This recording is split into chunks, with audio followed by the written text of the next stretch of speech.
आदरणीय पत्रकार साथियों, चूंकि एक बड़ा गंभीर विषय को लेकर आज हम आपके बीच में आए हैं। सरकार ने पहले मूंग को जहरीला घोषित किया कि मूंग में जहर की मात्रा ज्यादा है, इसलिए मूंग की खरीदी हम नहीं करेंगे।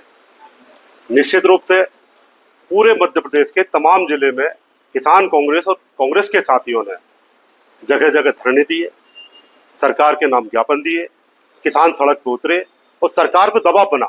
उसके बाद सरकार ने मूंग खरीदने का सहमति दी। साथियों, चूंकि सरकार की मंशा पहले ही मूंग खरीदने की नहीं थी, सरकार के मन में षड्यंत्र था किसानों के खिलाफ कि कैसे व्यापारियों को लाभ पहुंचाएं, कैसे किसानों को हम बर्बाद करें। ये सरकार के मन में पहले से निर्णय ले रखा था। अब चूंकि दबाव आया किसानों का, कांग्रेस का दबाव आया, दबाव में इन्होंने मूंग खरीदने का निर्णय तो लिया, लेकिन उसके साथ धोखा किया।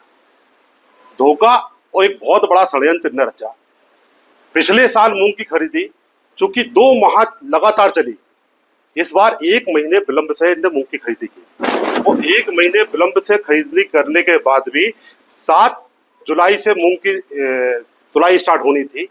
चूंकि इनके केंद्र ही तैयार नहीं थे, जहां उपार्जन केंद्र थे वो तैयार नहीं थे, 7 दिन लेट हुए। 14 तारीख से केंद्र स्टार्ट हुए इनके, 14 तारीख से लगातार 24 तारीख तक मात्र 15 दिन की तुलाई हुई, 10 से 15 दिन की।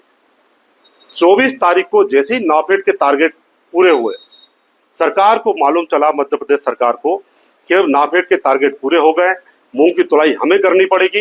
इनने बहाना बनाया और सीधे सीधे जगह जगह बहाने बना के स्लॉट बंद कर दिए टेक्निकल खराबी के नाम से।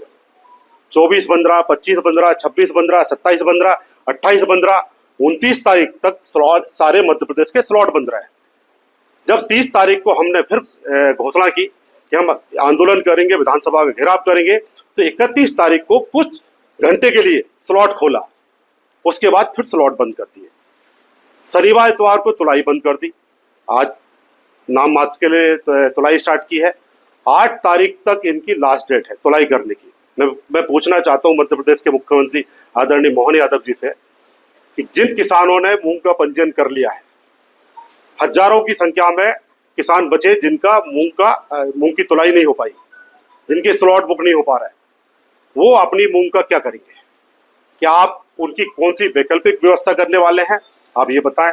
अन्यथा सारे किसान आके मुख्यमंत्री निवास के बाहर आकर मूंग का भंडारण करेंगे आपके घर के सामने, शिवराज सिंह चौहान के घर के सामने, और आपके जो कृषि मंत्री है ऐदल सिंह कंसाना जी, उनके घर के सामने मूंग का ढेर लगाएंगे, ट्रॉली लाके इकट्ठी करेंगे और खड़ी करके आपके सामने मूंग का हम भंडारण करेंगे।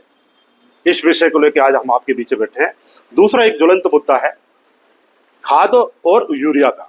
अब आप देखिए, पूरे मध्य प्रदेश के अंदर किसान फसल लगा रहे हैं। अभी वो मक्की की फसल हो, सोयाबीन की फसल हो, आपके धान की रुपाई हो, एक भी जिले के अंदर कहीं भी इनका ना खाद मिल रहा, ना यूरिया मिल रहा, ना डीएपी मिल रही। डीएपी तो है ही नहीं, वही डीएपी मार्केट में मिल रही और डीएपी का रेट 1700 से लेकर 1900 2000 तक डीएपी मिल रही। कई जिलों के अंदर आपके माध्यम से कई पत्रकार साथियों ने ये पकड़ी इनके गोडाउन जहां नकली खाद बिक रहा था। कई जगह मैं खुद गया हूं, शिवराज सिंह चौहान अपनी लोकसभा में गए, उनने खुद ये स्वीकार किया कि नकली बीज मिला जिसमें हजारों किसानों की फसलें बर्बाद हो गई।